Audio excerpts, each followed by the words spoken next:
A Emenda Constitucional número 103 de 2019 trouxe significativas modificações no panorama previdenciário brasileiro.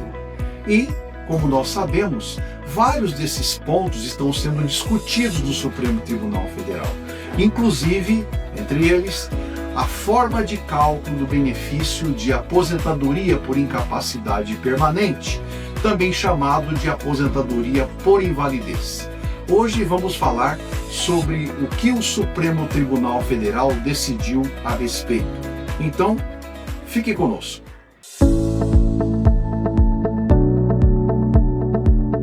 Há algum tempo falamos aqui sobre estas ações que estão tramitando perante o Supremo Tribunal Federal, questionando vários dispositivos da Emenda Constitucional número 103 de 2019, conhecida como Reforma da Previdência. As mudanças trazidas por aquela emenda afetam tanto os trabalhadores da iniciativa privada como ainda os servidores públicos, e é por isso que o julgamento dessas ações exige a atenção de todos nós. Pois bem, em 18 de dezembro de 2025, o Supremo Tribunal Federal concluiu o julgamento de um recurso extraordinário em que se discutia a forma de cálculo estabelecida pela Emenda 103 para o benefício de aposentadoria por incapacidade permanente, que antes era denominado de aposentadoria por invalidez. Mas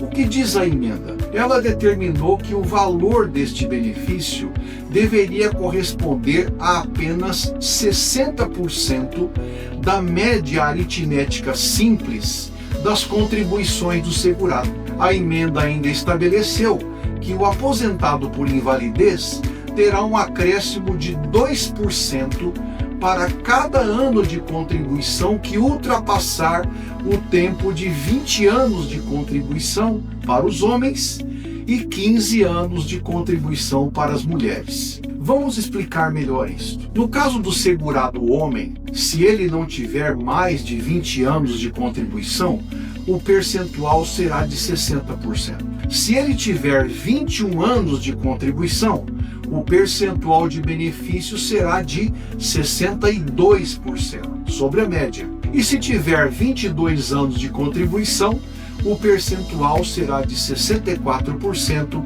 e assim por diante. Se ele tiver 30 anos de contribuição, o percentual será de 80% e, para alcançar o percentual de 100%, o aposentado por invalidez do sexo masculino precisaria ter então 40 anos de contribuição. Como se vê, houve uma significativa redução no valor da renda para os benefícios concedidos a partir da Emenda 103.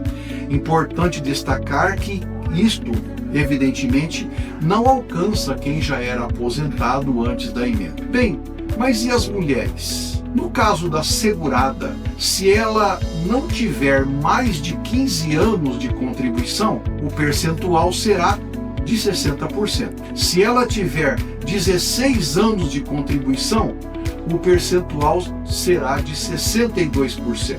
Se tiver 17, 64% e assim por diante. Para chegar a 100%, ela precisaria ter 35 anos de contribuição. E na prática, os aposentados por invalidez ficaram em situação desfavorável quando comparados aos segurados que recebem auxílio-doença, cujo benefício é calculado com base no percentual de 91% sobre a média das contribuições à Previdência. Nesse ponto, infelizmente, a decisão do Supremo Tribunal Federal não foi favorável aos aposentados por invalidez. Por maioria, o tribunal decidiu que é constitucional o pagamento do benefício de aposentadoria por incapacidade permanente com base naqueles percentuais que eu mencionei ainda há pouco, para os casos em que a incapacidade para o trabalho seja constatada posteriormente à reforma da Previdência. De todo modo, se a incapacidade surgiu anteriormente a 13 de novembro de 2019, que é a data da entrada em vigor da emenda 103, o segurado ou a segurada terão seus benefícios calculados com base no percentual de 100%. Porém, se a incapacidade surgiu depois dessa data, segundo o Supremo Tribunal Federal, deverão ser aplicados esses percentuais estabelecidos na emenda 103.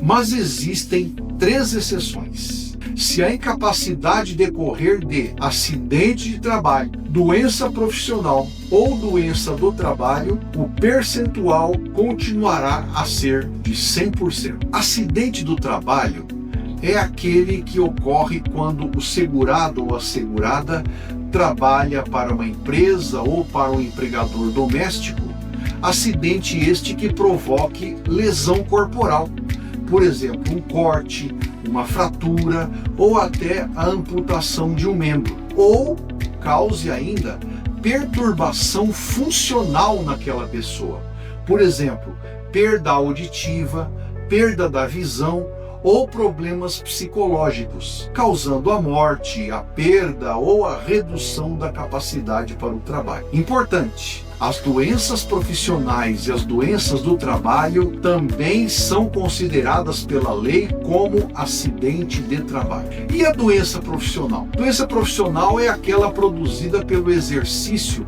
de uma atividade profissional específica. Por sua vez, a doença do trabalho é aquela provocada por condições especiais em que o trabalho é realizado e com ele se relacione diretamente. Se você quiser saber mais quais são essas doenças, a doença do trabalho, a doença profissional, dê uma olhada lá no decreto 6.957 de 2009 e também na portaria número 1999 de 2023 do Ministério da Saúde. Assim, se o segurado ou a segurada comprovarem que as suas moléstias decorrem diretamente da sua profissão ou que foram causadas por agentes agressivos à saúde existentes no seu ambiente de trabalho, eles poderão assim obter aposentadoria por incapacidade permanente no percentual de 100%. E para isso, as conclusões da perícia médica, com base na documentação apresentada pelo segurado, serão decisivas para o reconhecimento do seu direito.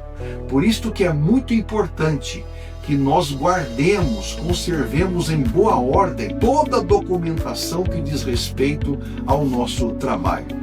Carteira de trabalho, termos de rescisão de contrato de trabalho e também exames médicos que nós tenhamos feito. Isso, em algum momento, pode ser muito importante para provar os nossos direitos. Espero que esse conteúdo tenha sido útil.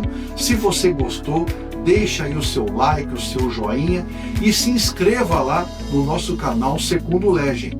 E mais, compartilhe este vídeo, porque ele pode ser importante para pessoas da sua família, do seu local de trabalho, a fim de que eles tenham os seus direitos resguardados. Então, eu te espero aqui no próximo vídeo. Até lá!